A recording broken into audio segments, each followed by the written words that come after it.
Welcome back to our channel where we provide updates and undisclosed narratives on Catherine, Princess of Wales and her royal family. We are excited to share the following news Prince William breaks down after Catherine releases a devastating announcement about their children. It was a sound that contradicted a lifetime of royal conditioning, an unprecedented noise resonating through the revered silent hallways of Adelaide Cottage. The palace personnel, familiar with the deliberate rhythms of royalty, became immobile. They saw that something was fundamentally and alarmingly off. From inside the sealed confines of the Prince and Princess of Wales's private chambers, a sound of profound human suffering pierced the quiet. It was the sound of a man fracturing. Prince William, the future King of England, was weeping. Not the subdued, dignified tears of public grief, but profound, anguished sobs that seemed to arise from the very essence of his being. What could possibly break a guy who at the youthful age of 15 had followed his mother's coffin with impassive dry eyes before a worldwide audience of billions? What revelation could undermine a prince conditioned from infancy to be the steadfast foundation of the realm to never exhibit a trace of vulnerability? A crown shattered inside the royal announcement that brought Prince William to his knees. Earlier, Catherine, the Princess of Wales, assembled her family in the sunny sitting room. The door was secured, the personnel was terminated. The assembly included 5 individuals, a mother, a father, and their 3 young offspring. Upon their emergence, Prince George, Princess Charlotte, and Prince Louis had ashen cheeks and wide eyes reflecting a shock that was beyond juvenile understanding. Rumors swiftly spread among the home workers. Is there a medical emergency, a potential royal scandal on the horizon, a menace to the crown itself? The reality once assembled by insiders was a catastrophe that eclipsed all previous crises encountered by the House of Windsor. The discovery was profoundly personal and morally contentious, challenging not just the monarchy's destiny, but also the essence of the heirs poised to govern it. Catherine's confession that day, a secret she had borne in solitude for months, was an overwhelming weight. Once disclosed, it became evident why Prince William cried as if his world were collapsing. In several respects, it was. Murmurs in the hallways upon reflection. The indications had been there for months, subtle precursors before the upheaval. A transformation had occurred in the Princess of Wales. However, identifying the precise moment of change remained elusive even for her husband. Prince William would thereafter replay several discussions in his head, seeking the subtle fissure, the singular moment when the Catherine he recognized started to diminish. However, the alteration had been subtle, a gradual transition to gray, until abruptly it became a harsh and inescapable black. The commencement was her itinerary. Invitations she typically would have accepted with her usual warmth were courteously denied, claiming unexpected fatigue or schedule issues that upon further scrutiny seemed inconsistent. She skipped a banquet for a children's organization she had supported for years. An anticipated participation in a military parade was abruptly annulled. Her public warmth, once an abundant resource, now seemed meticulously limited. Her captivating grin, which enchanted the globe, sometimes seemed contrived a facade she wore for the cameras before it faded when she thought herself unnoticed. The palace servants, experienced in discerning royal disposition, observed. They conversed in muted voices among the kitchens and service hallways, observing the princess's apparent distraction, her look remote, as if she were concurrently existing in a more distressing world. The first tangible indication of the escalating issue emerged over a private family supper at Anmer Hall. During a whimsical narrative from William on his day, Catherine suddenly recoiled in her chair, her complexion ashen. Reporting a sudden excruciating headache, she sought permission to go and went up the stairs hastily. Shortly thereafter, a worried William pursued. He discovered her on the frigid tiles of their bathroom, her cell phone held tightly in a white-knuckled grasp, silent tears cascading down her cheeks. Upon hearing his footsteps, she reinstated her facade. She dried her tears, corrected her posture, and started reconstructing the barriers he had only seen. When he inquired about her distress, she said it was only the cumulative stress of their demanding schedule. He wanted to assertively seek the honesty that had always been the foundation of their union, but the expression of profound, hunted fear in her eyes restrained him. It constituted a muted appeal. She was unprepared to engage in conversation, and pressuring her would just push her farther into seclusion. The youngsters, with their unmediated sense, also began to observe. During a private conversation with his father, Prince George said that Mummy has been behaving strangely. He elaborated that she had personally collected him from school 3 times within a single week, bypassing the customary security personnel, an unexpected departure from established procedure that was notably atypical. During the commutes home, she posed unusual, probing inquiries to him. Inquiries on his aspirations for the future, his core values in life, and if he ever desired a normal family as that may be defined. George saw the discussions as disconcerting, not due to their inappropriateness, but because of the urgent intensity with which his mother anticipated his responses, as if his juvenile utterances had significant existential significance. Princess Charlotte, on the other hand, had her own unsettling ordeal. One afternoon, she saw her mother weeping in the rose garden, partly concealed by a trellis of climbing flowers, under the impression that she was alone. It was not the soft lament of sorrow, but the harsh, mute anguish of a being completely shattered. Judiciously, Charlotte refrained from interrupting, seeing that this was a personal grief not intended for disclosure. However, the sight of her mother, the most resilient and competent person she had ever known, utterly disheveled, tormented her. That evening, she tentatively disclosed it to her father, her voice tinged with the apprehension of breaching a trust. William expressed his gratitude softly, his subdued worry escalating into a state of anxiety. The palace personnel noted further anomalies. The princess demanded unimpeded access to the royal archives, a prerogative often reserved for official historians. She dedicated hours to scrutinizing centuries-old papers, concentrating on historical succession problems and accounts of royal ailments.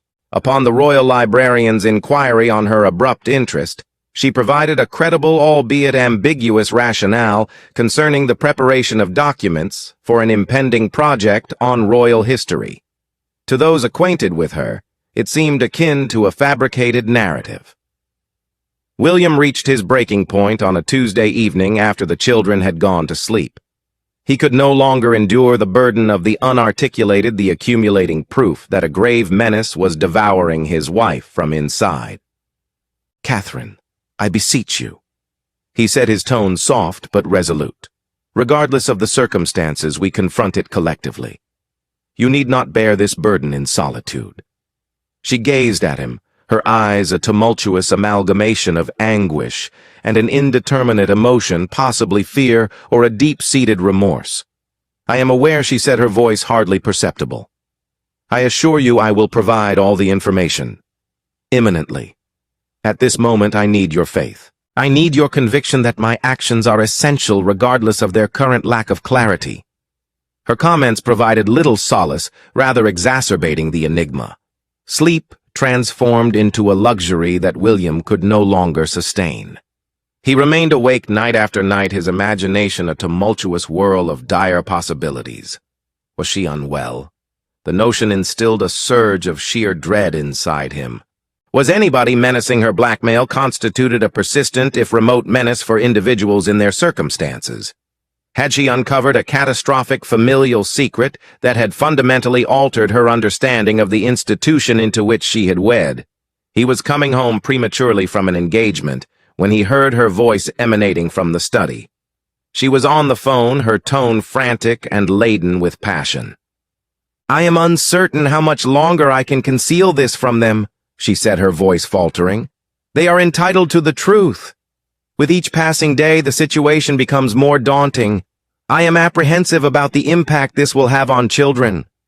How do I start my explanation? How can I inform my children that their lives are going to undergo significant transformation?" William halted in the corridor, his heart thundering against his chest. He retreated quietly, the words reverberating in his thoughts. Whatever this phenomenon was, it was imminent. The secret was on the verge of being disclosed. He spent the remainder of the day in a haze, only a bystander in his own existence. That night, when Catherine got into bed next to him, she turned to face him, her expression a depiction of imminent breakdown. "Tomorrow," she murmured. "I will inform everyone tomorrow." The declaration that devastated a realm. The following morning dawned with a misleading, almost harsh sense of routine. The aroma of bread and coffee permeated the atmosphere. The youngsters, unaware of the looming disaster, conversed and giggled throughout breakfast, debating cartoons and weekend activities. Catherine executed the exercise with mechanical accuracy, her thoughts evidently distant. William observed her with a churning stomach, observing the subtle tremble in her hands when she poured juice, and the manner in which her eyes incessantly flicked to the clock, as if both anticipating and fearing the impending hour. Subsequent to breakfast, she requested that everyone convene in the formal sitting room. No personnel, she directed. Only we. The youngsters exchanged inquisitive looks, but acquiesced, seeing the seriousness in their mother's tone. The three of them congregated on the soft couches, becoming a cohesive unit, as William and Catherine confronted them. The expansive space, often a sanctuary of illumination and solace, now seemed constricted and stifling, the atmosphere laden with unarticulated anxiety. Catherine inhaled deeply, her fists clenched so firmly that her knuckles became pale. "I appreciate your presence," she said, her voice notably composed, despite the tears beginning to accumulate in her eyes. "I recognize this is unusual, but I own something of great significance to convey to all of you. This is something I should have communicated to you much earlier." William inclined his body forward, every muscle tensed, preparing for an unseen collision. Catherine regarded each of her children sequentially, her gaze lingering on their expressions, as if attempting to commit them to memory before the next words irrevocably altered them. "You are aware of the depth of affection your father and I have for you," she said gently. "We would go to great lengths to safeguard you and provide the optimal life." The youngsters nodded their emotions, transitioning from wonder to perplexity. George, being the oldest, eventually articulated his thoughts. "Mother, you are instilling fear in us." "What is the subject of this discussion?"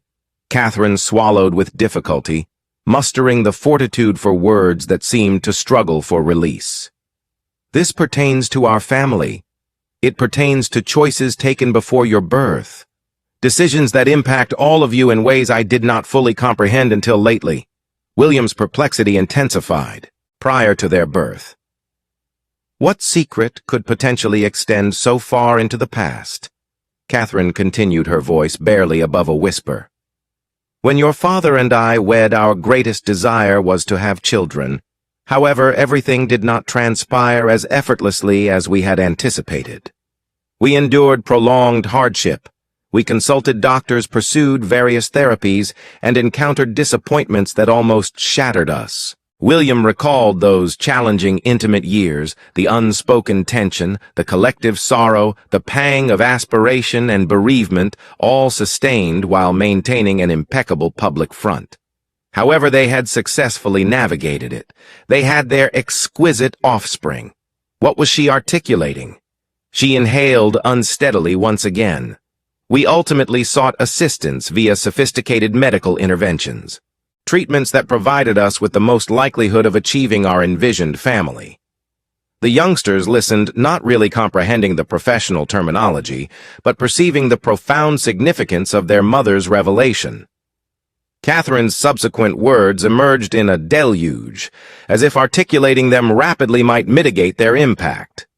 "Throughout those treatments, decisions were made, or rather I was persuaded to assume we were making customary decisions. Decisions about genetic screening to promote healthy births.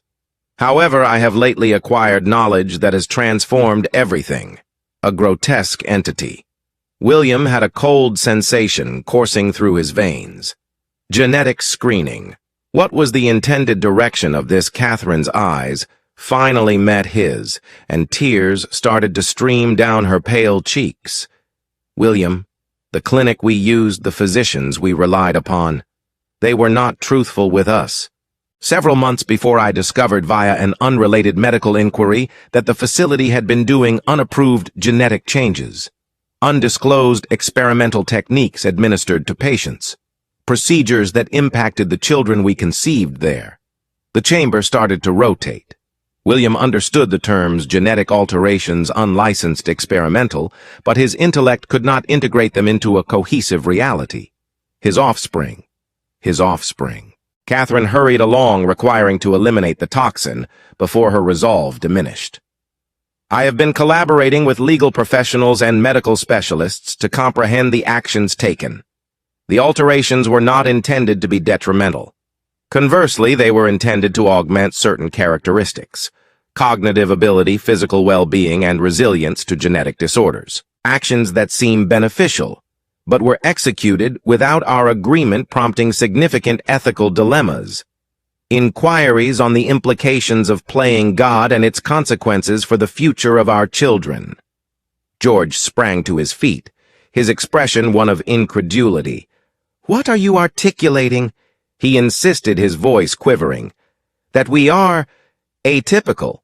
That an individual altered us prior to our birth." "George, cease," Catherine implored, extending her hand towards him.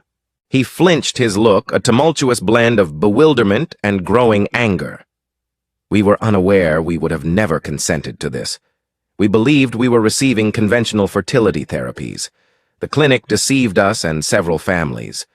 We are also victims in this situation." Charlotte wept, emitting little fearful cries, overwhelmed by a discovery she could not really comprehend, but recognized as dreadful. Louis, the youngest, gazed from his parents to his siblings, his little visage contorted in anguish, perceiving the emotional turmoil around him.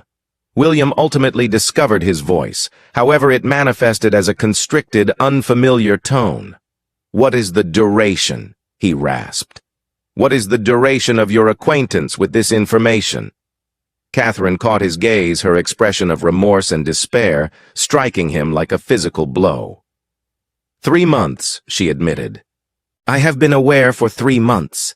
I refrained from informing you as I needed to comprehend it first. I needed to ascertain just what we were confronting before I presented this abomination to you. I believed I was safeguarding you. I now see I was only safeguarding myself from articulating it verbally." The dam inside William ruptured. He rose, his legs wobbly, a visceral scream confined in his throat. He needs oxygen. He needed solitude. He sought to flee a world that had devolved into a horrible farce. His children, his flawless, cherished offspring, had become unknowing participants in an unauthorized genetic experiment. The transgression was too extensive and incomprehensibly egregious. He gazed at Catherine, her exquisite visage twisted in torment, and felt his whole lifetime of restraint disintegrate into countless fragments. He turned and exited the room, faltering along the corridor in search of solace elsewhere. The cries ensued, uncontrollable, visceral, and profoundly despondent. He sank into a chair in his private study, the cacophony of his own sorrow resonating in his ears, a sound that would soon notify the whole family that the realm of the Waleses had been irreparably shattered. Disentangling a generational treachery. 1 hour later, Catherine found him. He sat on the side of the bed, his face concealed in his hands, his body trembling from the residual effects of his sorrow. She approached him like one would approach an injured animal, aware of her deserving his wrath, but hoping for his compassion. "William," she said gently, kindly, "allow me to explain all aspects." He gazed upward, his eyes inflamed and sunken. "Could you elucidate?" he repeated, his voice hoarse. "How can you justify concealing this from me for 3 months, Catherine? What rationale do you provide for making that choice independently?" She positioned herself next to him, preserving a little separation. "You are correct. I erred. I ought to have informed you immediately upon discovery. However, I was filled with trepidation, apprehensive about its implications for them and for us, apprehensive over your response. I dedicated those months to excavating, researching, compiling evidence, and conferring with legal experts and bioethicists. I want to provide you with solutions, rather than an intractable dilemma. We are collaborators, William said, his voice faltering. We confront nightmares collectively. You deprived me of it. You concluded that I was incapable of confronting the reality. Who provided you with protection as you bore this burden alone? His inquiry lacking in hostility and imbued only with profound, poignant grief penetrated her barricades. The meticulously managed front she had upheld for months disintegrated, and she started to cry with a fervor that paralleled his own. I really apologize, she wept. I was uncertain how to inform you that our exquisite, flawless children had become subjects of an experiment. How can one articulate such words without jeopardizing everything cherished? At that moment, his wrath dissipated into their collective sorrow. He embraced her, and they held on to one another, two individuals who had endured public scrutiny, personal bereavement, and the burdens of royalty, but were completely unprepared for this unique atrocity. As their tears diminished, William withdrew his countenance, solidifying with determination. Disclose all information, he ordered, each and every detail. Catherine, relieved to finally disclose the overwhelming weight, started. The ordeal started with an enigmatic email from a distinguished investigative journalist. He was investigating a report of a consortium of prestigious reproductive clinics involved in illicit genetic research. The journalist obtained a confidential list of patients from a whistleblower, which included Catherine's name. It seemed like a malicious lie to her. Fake authorization paperwork, internal laboratory records detailing hidden procedures, and most incriminatingly, Dr. Marcus Holloway's academic writings were given by the journalist in encrypted format. The cryptic materials discussed experimental germline changes to produce ideal children. The research time frame matched Catherine and William's treatment. Catherine then hired private investigators and independent doctors via back channels. Their findings confirmed her darkest fears. Over the last decade, Dr. Holloway's clinic has targeted wealthy and influential families in a secret, illegal operation. They found his motivation was not financial. Based on philosophy, Dr. Holloway, a brilliant but deadly geneticist, believed he was accelerating human evolution. In his messianic view, he was blessing humanity by raising a new generation of great leaders. He skewed his thinking to justify going without authorization as a necessary evil. Royalty, technological magnates, political dynasties, and Hollywood celebrities were also affected according to studies. They were all important people. Every child was mobile, vocal, and unwittingly experimented on. What happens medically? William asked quietly and urgently. Are they endangered? Catherine said the changes are steady and pose no urgent health risks, according to her physicians. However, the long-term implications remain absolutely uncertain, never before achieved. Their genetic monitoring must continue throughout life. Changes may be inherited. Their offspring inherit. Full and terrifying plot surrounded them. This was a generational and personal offense. A whisper from the doorway broke the silence. Have you ended discussing us as if we are scientific experiments? George stood immobile, his boyish face unapproachable. His little stature exuded rage beyond his age as he entered. Do we have any opinions? Do you continue to make all our decisions as you have? George retreated as William approached. You allowed someone to disrupt our relationship? He replied treacherously. You cry as if you are the victims, but we must bear this. George. You are not recognizable in any important manner, Catherine replied, heartbroken. You stay yourself. These changes don't define you. They leave your heart, soul, and character unchanged. He laughed sarcastically. You are oblivious of that. No one understands the ramifications. Perhaps my skills are not my own. Maybe my thoughts aren't original. Perhaps I am your genetically created offspring from a lab. The pain in his words was physical. William knelt before his kid, holding his shoulders. He urged, his voice heavy with conviction. You are my progeny. No change. Not a crazy doctor or genetic code. Nothing. You were born from your mother and me, and have always been loved and wanted. Your crime does not change your belonging to us." George's rage faded into primordial terror. "What if I'm not who I think I am?" he mumbled. Catherine hugged them, creating a circle of grief. "We will settle it collaboratively," she added. "George, your choices determine your identity. Your compassion defines you. Boldness defines you. Those things never changed. Those accurately depict you. The future king, queen, and heir fell into each other in their bedroom, a pieced-together family.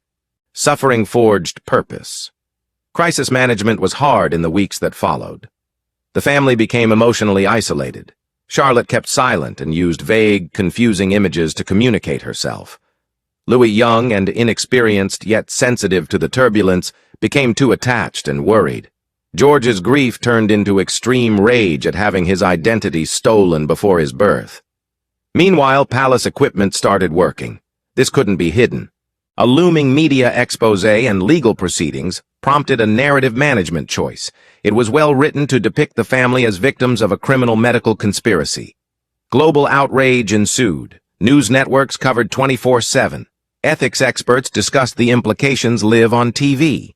Social media exploded with condolences and conspiracy theories. The frightening question of genetically engineered successors to the monarchy sparked strong constitutional discussion in Parliament. King Charles demanded justice, but Queen Camilla calmed him by stressing that the children's well-being should come first. Therapy became essential help. Family members began intensive treatment with medical trauma specialists. In one session, George voiced his deep anxiety that none of his future accomplishments would belong to him. "How can I tell whether I've earned anything or if it's just programming?" he asked. The investigation would take a lifetime, but it had begun. Months later, a precarious balance emerged. These deep tragedies left lasting scars, but the family was coping and learning to accept what was unchangeable. They turned suffering into meaning. Prince William became a global advocate for stricter genetic research and fertility rules.